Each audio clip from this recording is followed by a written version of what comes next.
Well then, let's get I'm started. good. I'm good, Dan. I'm here. Thank you. It's my pleasure. It's my pleasure. Hey, Mike, let me ask you, since it's just right now, you and I, what's the number one thing that's the biggest challenge in your business? I would say, just consistency of lead inflow and Okay, consistent. conversion. Okay, conversion, lead inflow. Okay, you want to work with that? Yeah. Okay. I mean, I have a presentation here and everything, right? But if it's you and I, let's use this time, my man. And it'll be useful for people that are going to watch the replay. So, how long you been a real estate agent for? I've been a real estate agent for about 20 years. Okay, cool. And historically, how have you gotten business? I guess I'd say all of the ways. I was a former All of the team above. leader. I've been a broker. I've been an individual agent. But the just general cold calling, open houses, you know, pay to play type things, pay at closing. I'd say, Zillow, Realtor.com, all of the above. You haven't left any on the side, have you? Not a lot. Which have been the most effective? Two questions. Make sure you hear those two questions. Which have been the most effective, and which did you enjoy the most? Uh, I would say, many of them have been effective for some time. Um, Probably because I'm like a lot of agents and don't always enjoy, the how quickly can I call you and, tell you things that are going to make you want to hire me. Yeah. So some of the Op City was a good one for me in the past where I was able to just get the call and go meet them at a property. And then that part, I'm good at. So just, about the follow up, I think open houses have never been great for me because my follow up sucks. Follow You up know, sucks. Okay. definitely get listings from open houses on occasion or pick up more with the buyer leads because I'll get their contact info and call them once, they don't respond, and then I move on. Okay. What are you doing instead? Instead of following up, are you spending time with clients? Are you spending time personally? Are you spending time on Facebook? Like what are you doing instead of following up? So on those things, and just not making a point of having maybe a time block or a time where that's all I do is follow up with with leads. So, I mean, I think the obvious solution is, put that on your calendar, right? But I hesitate to say that because if in 20 years you haven't been comfortable with that, you're not going to be comfortable with that today, right? So we got to figure out a better way to do this. Would you agree with Correct. that? I would agree. Okay. So then, all right. So your biggest opportunity. So you're doing the work. I mean, you just went through a bunch of Op City open houses, Zillow, paper, pay to pay. You went through all these different things, and and you were successful in generating leads in most of those. Would that be correct? That would be correct. Yes. Okay. And then so you get the people, they're right here, and then if you close them, boom, good. But if you don't close them, or if they don't hire you, like immediately, then you sort of lose them. Is that Yeah, absolutely. okay? Like my long-term follow-up past probably the 30-day mark is literally non-existent. Okay. And I don't know why that is. I don't know what the mental block is that causes me to go do another open house as opposed to follow up with somebody who willingly gave me their contact info. Yeah. Let me see how this. Let me see if this aligns or not. I'm not sure if it does. I used to really struggle with doing videos. Meaning, not like I'm fine doing videos, right? But meaning like taking the time to do like a community video Yeah. to be able to be able to get, relocating buyers into my area and then also existing sellers. And so one time I was it was actually an EXP event, interesting enough. And I forgot who was speaking, but this guy at the front of the room said something like, Listen, if I spend 30 minutes a day making videos, those videos will compound and I will have a lead generation machine. He already did this, right? So then I have a lead generation machine that works 24/7. Hmm. And that changed my perspective. And because I'm a hustler, right? Like I want to be on the phones. I mean, like literally, like this is my day here. Like that, those are my lead. These are my people here for me to follow up on today, and that's my hot leads, right? There's freaking another 100 that are less, but it let me have a different perspective. That okay, if I spend 30 minutes a day filming videos rather than 30 minutes a day pounding the phones. Before that seemed like it seemed like pounding the phones was closer to the money. And it sort of is. But it's not sustainable. So then I realized I said, well, if I spent 30 minutes a day for 2 years or 18 months or 6 months for a significant time, then I'm going to build a system to be able to keep generating business to me. So now I've looked at that time as, okay, I feel comfortable spending my time 30 minutes a day on video or filming videos. The reason why I share that story with you, Mike, is because what I hear you saying is that you want to go and hustle, but then you already have people that that are sort of easier, closer to the finish line, and you're dropping the ball on them.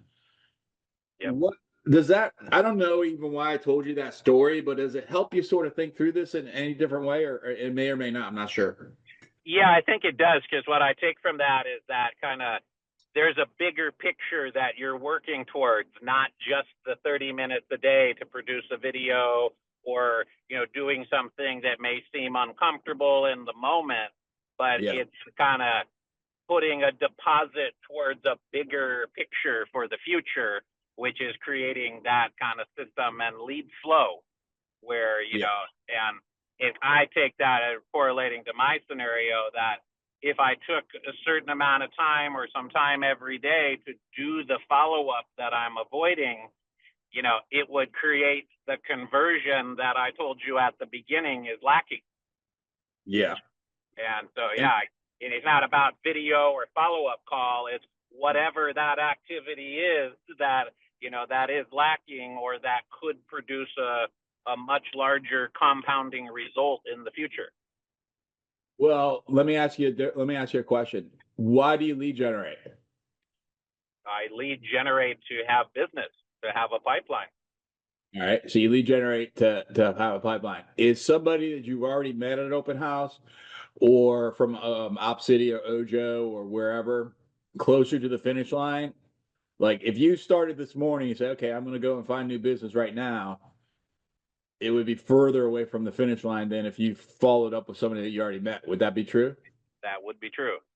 So you're doing the activity right here, just like when I was doing the activity to pound the phones every single day, not recognizing that if I did something else, and I'm not saying do video or not, it's just, the analogy. So it's like, okay, so if I do video here, I can still do this. I still have time to still pound the phones. But Yeah, for you, it's almost like you got all these people over here and you're choosing to do this over here. correct. When Why this am is I going close. to go do an open house? I mean, is it just to appease my seller client, or am I actually there with the goal of getting somebody new? And then I don't follow up with them. And again, it just more and more is draining, with that, doing it that way. How often do you lead generate? What was that? How often do you lead generate?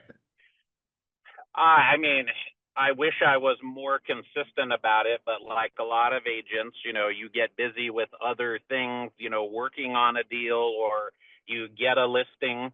And so you're doing the activities that are related to that, whether it's a photo shoot or, whatever marketing you're doing, etc.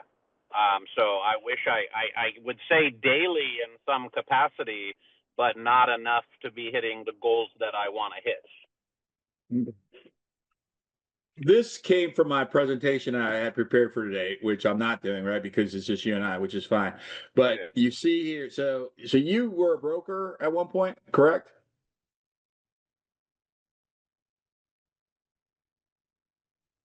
Are you there? Yeah. Can you hear Okay. Yeah, you were a broker at one point?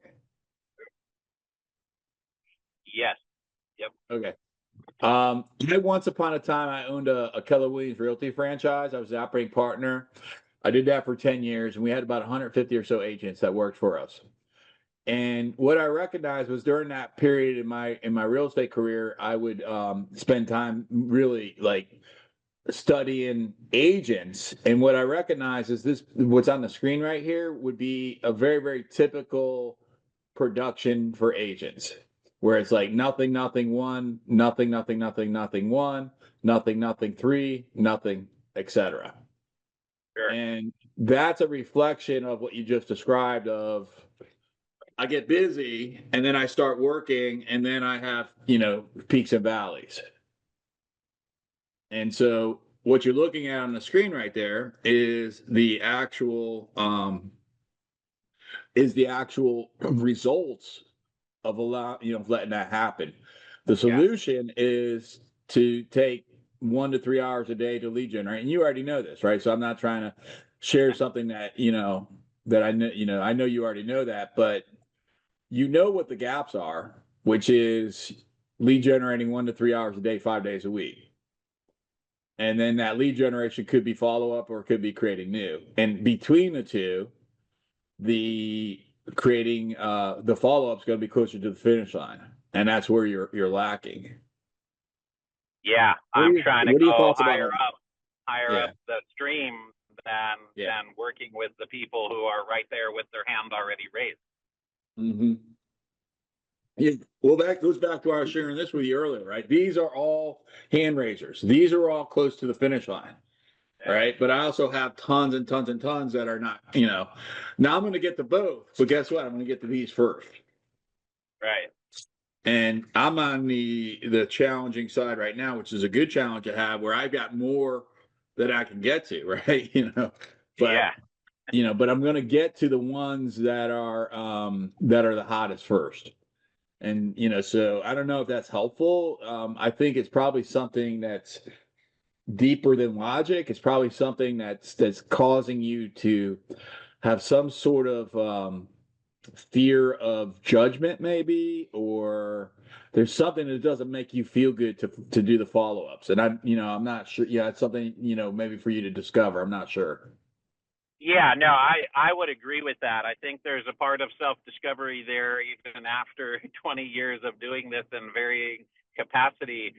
I think mentally it comes down to, I like to win and I like to get the answer yes, but I don't always like to go through the nose to get there.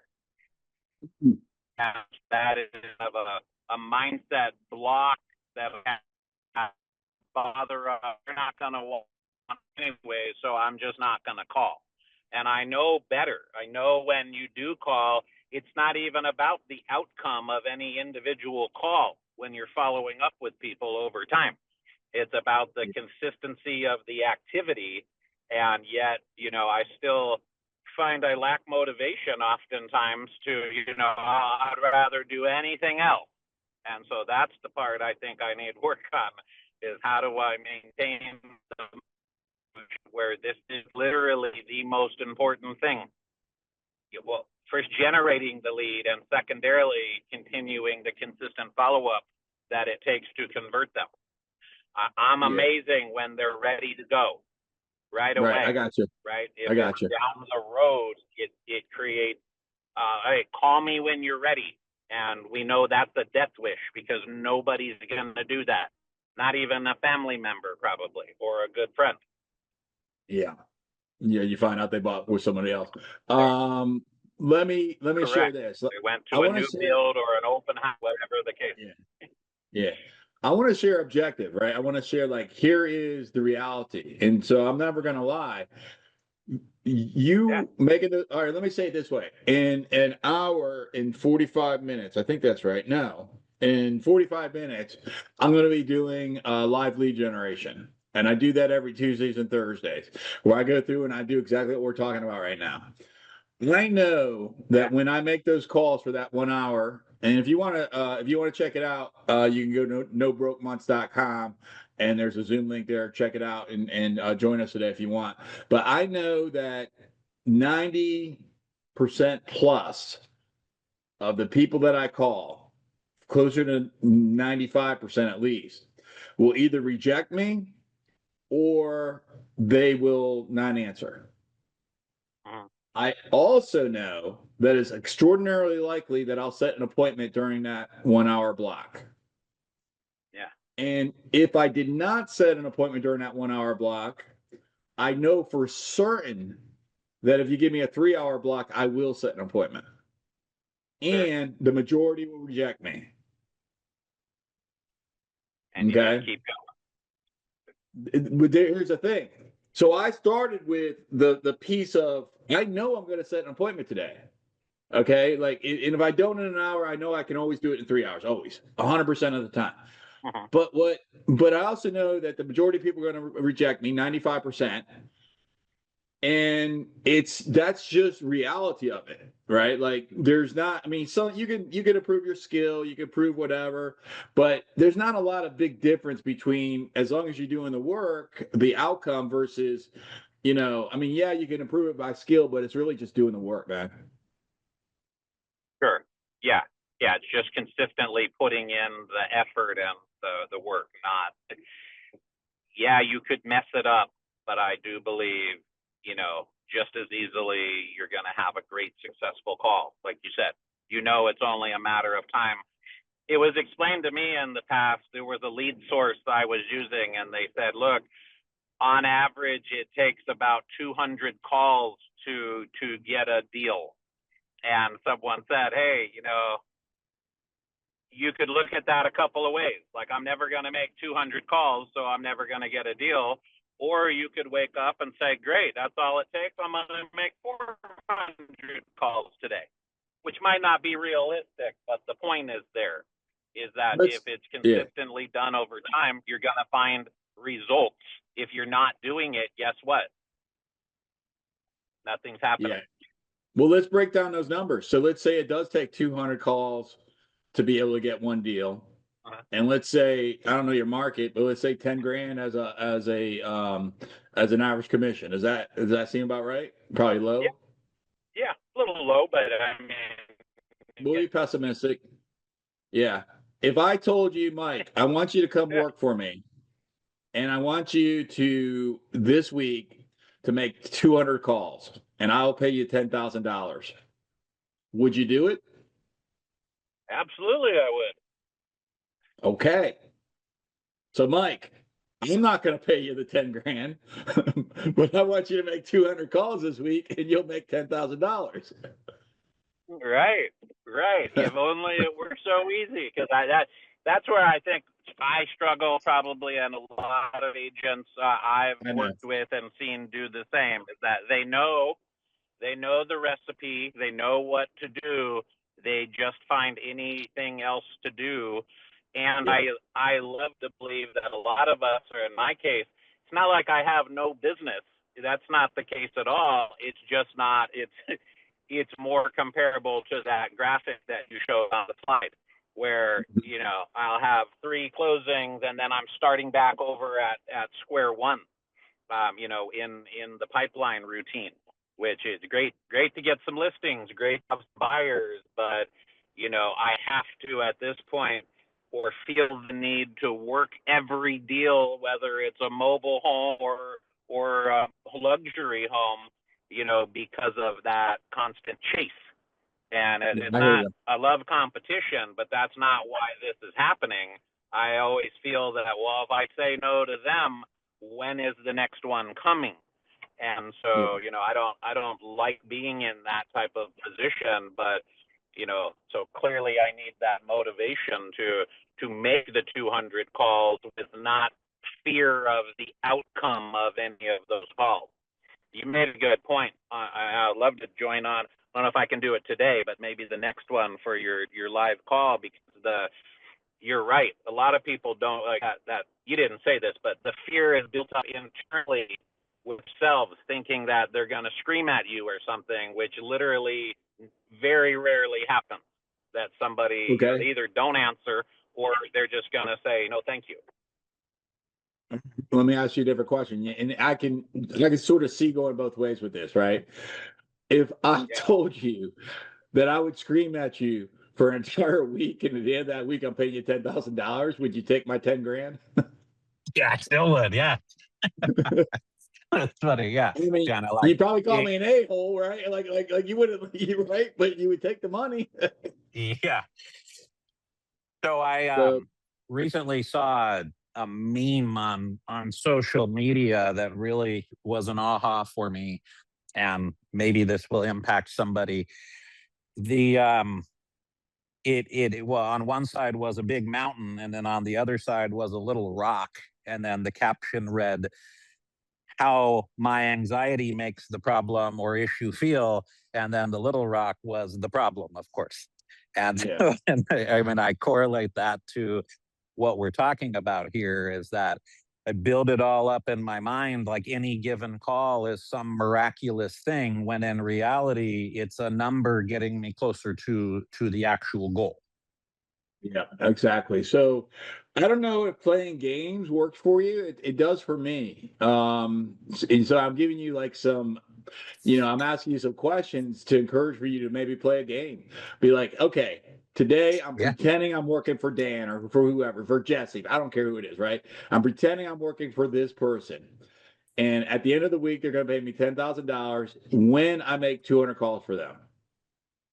And Yeah. just I love that. play that game and see what happens. I don't know if that changes your perspective, right? But let's make it Jesse. Let's give you Jesse's going to pay you instead of me. Yeah. Yeah. I like that. Jesse's fan.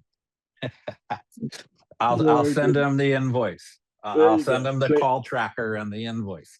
Yeah, you tell us that Dan Rochon told me he'd pay me 10 grand if I made 200 calls. There it is. Here you go. But no, I do like that. I'll make that a game and see how it works out. And well, here's the deal. I've been around long enough. I know how it works out. And Yeah. that probably adds to my frustration when I get to the end of the week, preparing for a Saturday open house when like, what? I love open houses. It's probably why I do them. But, specifically, I also feel I make a mistake there because instead of seeking out prime open houses within my brokerage, I do my open houses, which takes me out of my area of expertise oftentimes because I'm just doing, the open house that my seller is requesting instead of targeting, a prime location that may get more traffic but might not help my listing sell. Yeah, I think what I'm hearing you say, if I can be candid with you, I don't really care. Your open house, a prime open house, whatever. I mean, obviously, there's always ways to move the needle. Prime's better than rural, like we get that, but just being in activity will generate the results. But I think the challenge that I'm perceiving is that where you like when you have zero, you're probably really, really good at lead generating and lead follow up. But when Mm-hmm. you have clients, it's not as great because you end up spending all your time with the clients. So the simple Yep. recipe for that is to simply say, I'm going to do 1 hour a day and from 9 to 10, and that's it. Yeah. And then the rest of the time I can take care of my clients, right? Yeah. But that's it. It's non-negotiable. And there's no client that can't, that's going to miss you for that 1 hour. Right. Right. No, you're absolutely right. And I'm going to make it a point to do that. I'm going to plug in. I'm going to follow up with you and let you know how that's all working out.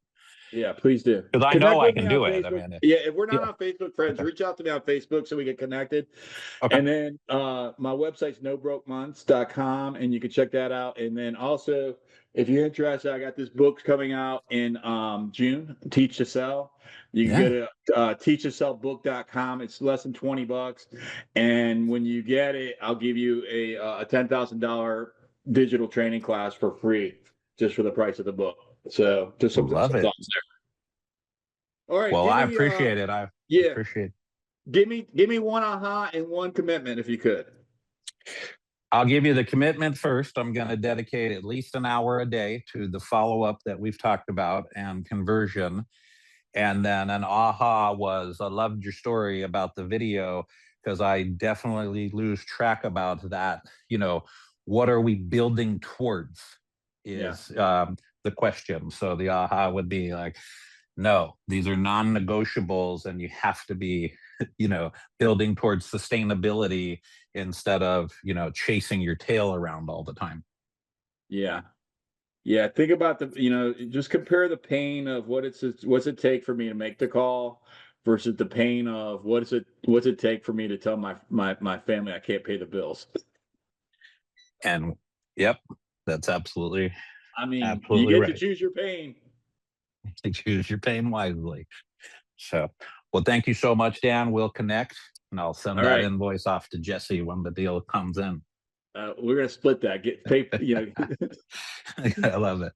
Okay, thank you so much, Mike. Nice to talk to you. And the Agent Collective. Hopefully this was useful to you. Thank you for joining me today. My name is Dan Rochon. You can check me out at nobrokemonths.com. If I can ever be a resource for you, connect with me on Facebook, and and get the book, teachtosellbook.com. God bless you. Have the best day of your life. Be grateful, make good choices, and I'll see you guys. If you'd like more information or to get connected to the Agent Power Huddle, join our free Facebook group. This call was designed for the agents in our EXP organization, but open to any agent from any brokerage. If you're a guest and you're interested in learning more about EXP or our specific resources within the Agent Collective, reach out to the person who invited you to this call to get more info. Produced by the Agent Collective Media Network.